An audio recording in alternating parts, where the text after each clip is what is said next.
Buddy? Nice fucking pit lamping.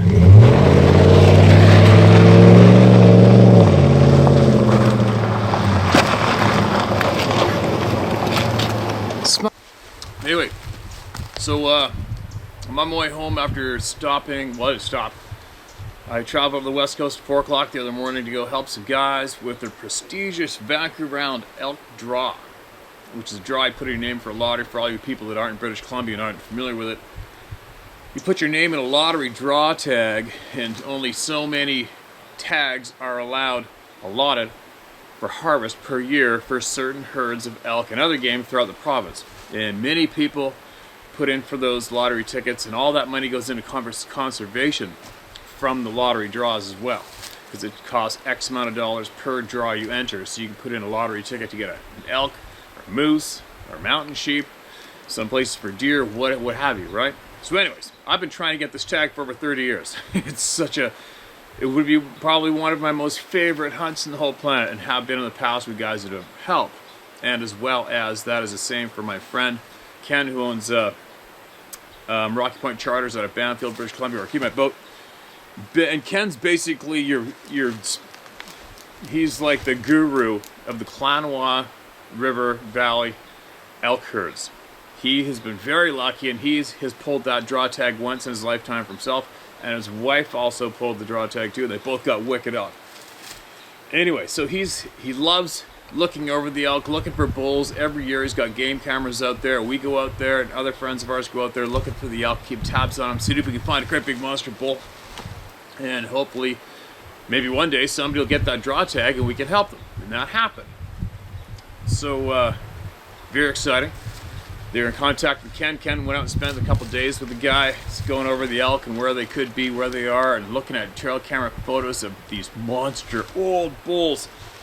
And we had basically a lot of homework, a lot of time and effort was put into locating these elk, as well as a lot of money and effort from the people were put into transplant these elk to these specific areas around Vancouver Round, especially, where to get these elk herds established so they can reproduce, become bigger and stronger, and we can reap the benefits from that as soon as the elk can sustain it, which is very cool. But unfortunately, there are some people out there, some bad people, they're not hunters at all, they're killers. For whatever reasons, whatever mental instability reasons they may have, whatever the reasons, the issues they've had, people in the past have gone out and slaughtered these elk. More commonly at nighttime.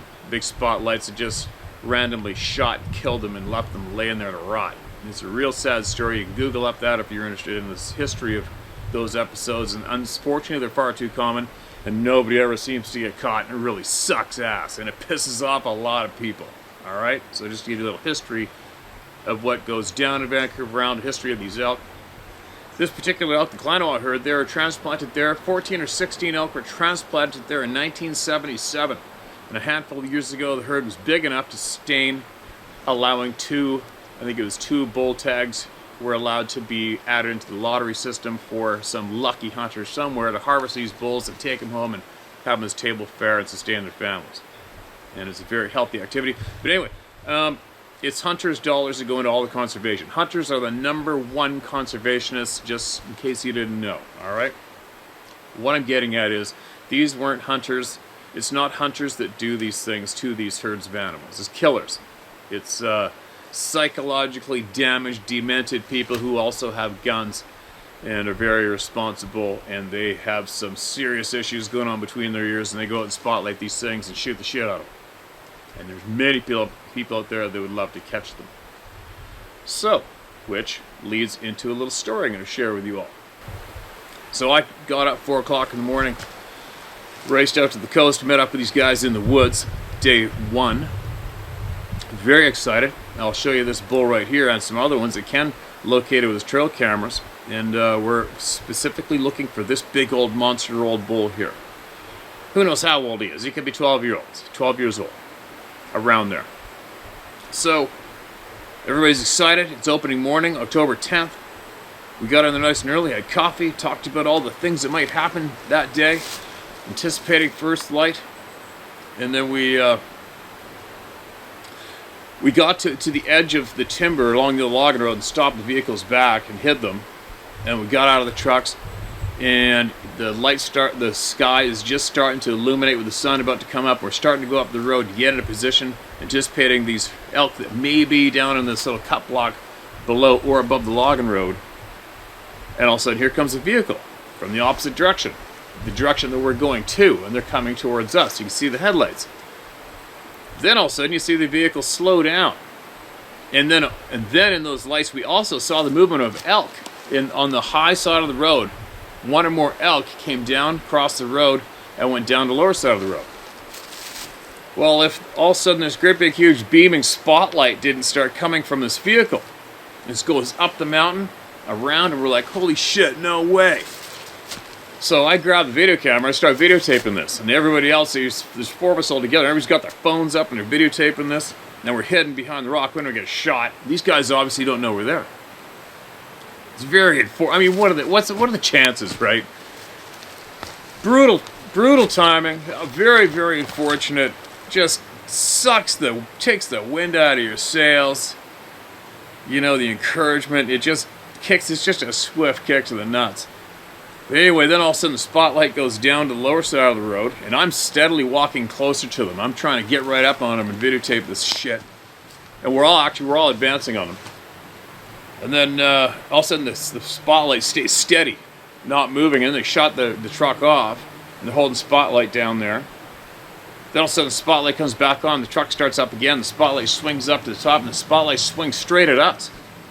And Ken's walking right down the middle of the logging road towards him. I'm thinking, shit, you guys, you better take some cover. You don't know if they're what we look like off in the distance, and there's a little haze in the air with that first light. We're gonna get shot at or what? And then all of a sudden, here they come. Then they see the spotlights right on us, and bing, the spotlight gets turned off, and here comes the pickup truck coming down the road towards us. And then Ken starts walking across the road towards him. The guy somewhat slows down. His wind is already down, and I couldn't help myself. I just unloaded. You can hear on the video. We were using the light too. They for video. Did show your license plate.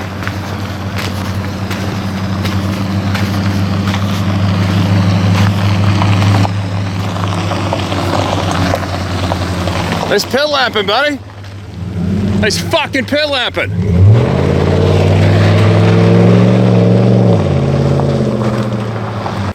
And as soon as I gave them my warm welcoming, the driver hit the gas and took off. They did not want to stop. Then that's when they realized the gig was up, that we had seen everything. And then they took off. And then the other guys, they got the clear photo of the license plate. And then so then what happens? They took off, and we're somewhat giggling in a way about how we got them. You know, the timing was incredible, middle of nowhere, and how we're kind of joking about how these bastards in the truck must feel having that happen, right? All of a sudden, boom, there's 4 people in the darkness walking out, and they got you. But here is the kicker. Here's another point to the story, which is absolutely unbelievable. Well, one of the elk that bounced across the road was a bull. And it went down the road, and Ken goes, hey, I got a camera. My camera down there just might have picked this guy up with the spotlight. Well, if the bull hadn't crossed the road tripped off the trail camera, and it's set on video, and the trail camera videotaped these knuckleheads putting the spotlight on the bull elk. And so we caught them on 2 different camera angles, and actually have them on video with the spotlight shining on the young bull elk, but the elk didn't stick around. He took off. I don't know if they were about to shoot it or not. I haven't a clue what was going on. They're probably, by the looks of it, they're probably about to shoot that young bull, but he didn't stop. He just kept on running. Good for him. And then, but it was pretty amazing though, right? What are the chances? You imagine, I'm not even home yet. I guess by the time you see this video, I would have been home. But could you imagine, what are the chances for whoever that is and whatever they were doing, obviously up to no good, they got caught on 2 different camera angles, about to illegally shoot at nighttime, Roosevelt elk on Vancouver Island. And we got it. Unbelievable timing. But anyway, we didn't see anything after that handful of bears. It's pretty unfortunate. Who knows what went on at nighttime around that area previous to that? Haven't a clue. We'll never know. Unless, of course, the ravens tell us otherwise. We didn't see any more elk. I think we saw a couple elk today, actually. But we went at it all day long until it got dark. We saw lots of tracks, lots of sign of elk, but we didn't see any elk themselves. We checked a lot of trail cameras, got some cool shots of elk. I'll put up a video of the elk that we got on trail camera after this video gets loaded up. But it's very unfortunate. Obviously, this is getting reported to the authorities, and they will do with it as what they will. And it's just really unfortunate all the way around. It's fortunate how it went down, but it's really unfortunate, you know. It kind of sucks. And there you go. There is my story of we potentially thwarted nighttime assault in the herd of elk. We'll never know. And we'll also never know what else possibly went down before that, before we had that run-in with those individuals in that vehicle. Crazy. How crazy is that? Anyways, we didn't get an elk, and we were up bright and early this morning, went and worked did some big hikes and worked around the whole area again. It was crystal clear out all night long. And these elk stuffed themselves in the thick bush, and they weren't coming out. So either something happened at the nighttime that we don't know about, or it's just timing. I don't know. These fellas have their tags good for, I think, 30 days, I think. So I hope they do have luck and they pull it off. We'll see what happens. And there's my story. If you get any more updates what happened after everything gets submitted to the authorities, we'll let you know. Either way, we got them.